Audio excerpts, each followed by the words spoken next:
નમસ્કાર મિત્રો, હું એક ખેડૂત છું. મારા લગ્નને 7 વર્ષ થયા હતા. મારી પત્ની ખૂબ જ સુંદર હતી અને મને ખૂબ પ્રેમ કરતી હતી. પરંતુ જ્યારે તે ગર્ભવતી થઈ અને 9 મહિના પૂરા થયા ત્યારે બાળકને જન્મ આપતી વખતે તેનું મૃત્યુ થયું. એણે મને પોતાની ગોદમાં એક પ્યારી દીકરી આપીને હંમેશા માટે અલવિદાય કરી દીધા. હું ખૂબ જ દુઃખી થઈ ગયો, કારણ કે મારા માતા પિતા પહેલેથી જ ગુજરી ગયા હતા. ફક્ત પત્ની જ મારો સહારો હતી અને એ પણ મને છોડીને ચાલી ગઈ. હું સંપૂર્ણ એકલો થઈ ગયો.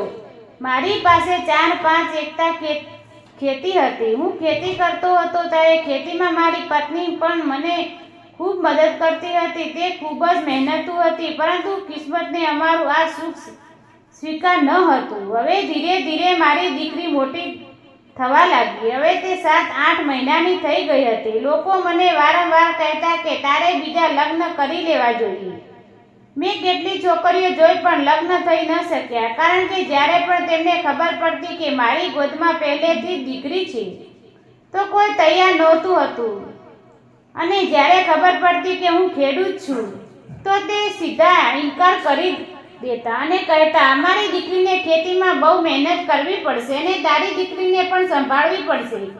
આ રીતે બધાએ ઇનકાર કર્યો. પછી મેં બીજા લગ્ન કરવાનો વિચાર જ છોડી દીધો. હું મારી 8-9 મહિનાની દીકરીને કાપડમાં પીઠ પર બાંધીને ખેતરમાં કામ કરતો હતો.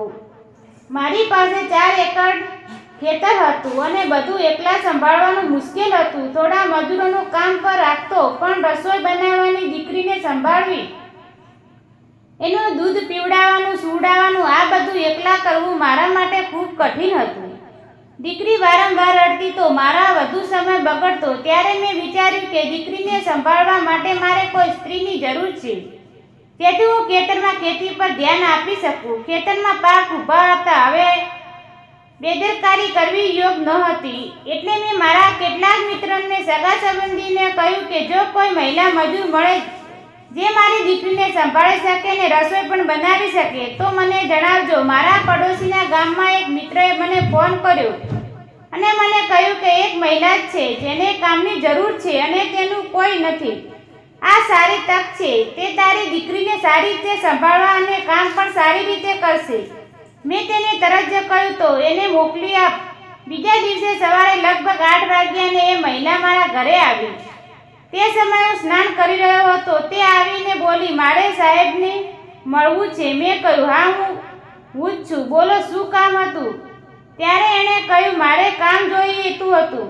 મેં સાંભળ્યું છે કે તમારે એક બાળકીને સંભાળવાનું કામ છે. મેં કહ્યું, હા, તમે બરાબર સાચું સંભાળ્યું છે. પછી અમે બંને બેસીને વાતો કરવા લાગ્યા. મિત્રો, તે મહિલા ખૂબ જ સુંદર હતી. અંદાજે 27-28 વર્ષની હશે. તેણે ખૂબ સુંદર રંગની સાડી પહેરી હતી. તેના વાળ ખુલ્લા હતા, આંખો કાળી અને મોટી મોટી, અતિશય સુંદર લાગતી હતી. તેના માથા પર બિંદુ નહોતી. મને લાગ્યું કે કદાચ તે વિધવા હતી. મેં એને પૂછ્યું, તમારું નામ શું છે અને તમે કયા ગામમાં છો? પહેલા શું કામ કરતા હતા? ત્યારે એણે તેનું નામ કહ્યું અને હું વિધવા છું અને મારું કોઈ નથી, હું એકલી જ છું. આ સાંભળીને મને ખૂબ જ દુઃખ થયું અને મેં વિચાર્યું, આની હાલત પણ મારા જેવી જ છે.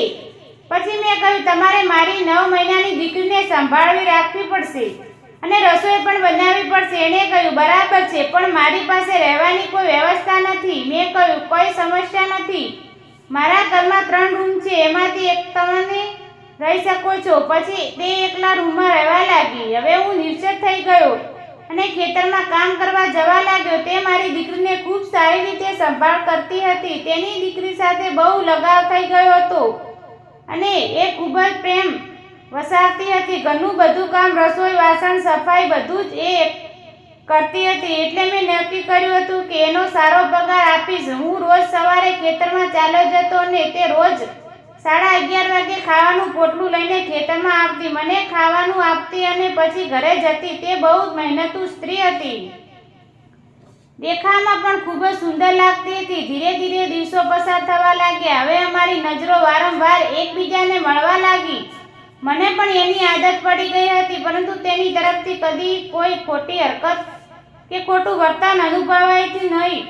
તે બહુ ઈમાનદાર હતી. એક દિવસ બપોરે તે ખાવાનું લઈને ખેતરમાં આવી અને એ સમયે વરસાદની મોસમ હતી. તેણે મને ડબ્બો આપ્યો અને મેં કહ્યું, થોડું બેસ, થાકી ગઈ હશે. તે બેસી ગઈ અને અમે વાતો કરવા લાગ્યા. તેણે પૂછ્યું, તમારી પત્ની કેવી રીતે ગુજરી ગઈ અને તમે બીજા લગ્ન કેમ નથી કર્યા? મેં તેને બધું કહ્યું કે મારી પત્ની દીકરીને જન્મ આપતી વખતે તે મૃત્યુ પામી હતી અને મેં ઘણી છોકરીઓ જોઈ, પરંતુ કોઈએ પણ લગ્ન સ્વીકાર નહીં કર. પછી મેં પણ એને પૂછ્યું, તમે બીજી વાર લગ્ન કેમ નથી કર્યા? તેણે કહ્યું, હું ગરીબ છું, મારું કોઈ ઘર કાઠ નથી અને મારી હાલત જોઈને કોઈ મારી સાથે લગ્ન નથી કરે. જ્યારે તે બોલતી ત્યારે તે અવાજ બહુ નરમ અને મીઠો લાગતો હતો. એને સ્વર બહુ મધુર હતો. તે સમયે આકાશમાં કાળા કાળા વાદળા ઘેરાઈ ગયા અને અચાનક ભારે વરસાદ શરૂ થયો. વરસાદ એટલો હતો કે અમને જરા પણ તક ના મળી. મારી પાસે એક રેનકોટ હતો, તે મેં તેને પહેરાવી દીધો અને હું જાતે વરસાદમાં ભીગતા રહ્યો. જ્યારે હું વરસાદમાં ભીગતો રહ્યો હતો ત્યારે તે મને ઊંડાણથી જોતી હતી. કદાચ એને આ બધું સારું ન લાગ્યું, પણ એની આંખોમાં મારી માટે ચિંતા સ્પષ્ટ દેખાતી હતી. હવે વરસાદ અટકાવવાનું નામ જ ન લેતો. તો મેં કહ્યું, ચાલો હવે ઘરે જઈએ, વરસાદ થંભવાનો નથી. અમે ઘરે જવા લાગ્યા. ખેતરમાં પાણીને કાદવ ભરાઈ ગયો હતો. ચાલતા ચાલતા પગ ખિસકાવા લાગ્યા હતા. કાદવમાં ચાલતી વખતે તેનો પગ વારંવાર સરકવા લાગ્યો. તે મને તેના હાથ પકડી લીધો. તેનો હાથ બહુ નરમ હતો. આ દરમિયાન તે બહુ શરમાઈ ગઈ. ધીરે ધીરે ચાલતા ચાલતા અમે ઘરે આવી ગયા. ઘરને આંગણે આવીને એ પથ્થર પર બેઠી અને પોતાના કાદવ ભરેલા પગ ધોઈ નાખ્યા. હું પણ કપડાં બદલી રહ્યો હતો. એ દરમિયાન મારી દીકરી રડવા લાગી. હું સીધો તેના રૂમમાં ગયો. તે ઊભી હતી. મારી નજર એના પર પડી. અમારી આંખો મળી ગઈ. હું એને જોતો જ રહી ગયો. તે શરમાઈ ગઈ એટલે મેં તરત જ કહ્યું, સોરી. દીકરી રડી રહી હતી એટલે અંદર આવ્યો. મેં દીકરીને ઉંચકી અને બહાર લાવ્યો અને ઘાટ પર બેસી ગયો. થોડા સમયનો તે કપડાં બદલીને રસોડામાં ગઈ. હું પણ દીકરીને ગોદમાં લઈને ચૂલા પાસે બેઠો. ચૂલાની આંચમાં તે વધારે સુંદર લાગી રહી હતી. ધીરે ધીરે સાંજે થઈ ગઈ. તેની ખાવાનું બનાવ્યું. અમે સાથે બેઠા અને ખાવાનું લીધું, પરંતુ એ દિવસે તે બહુ ચૂપ હતી. મારી તરફ નજર પણ નહોતી કરતી. ખાવાનું ખાધા પછી એ સીધે પોતાના રૂમમાં જઈને સૂઈ ગઈ. મારું પણ મન ક્યારે લાગતું ન હતું.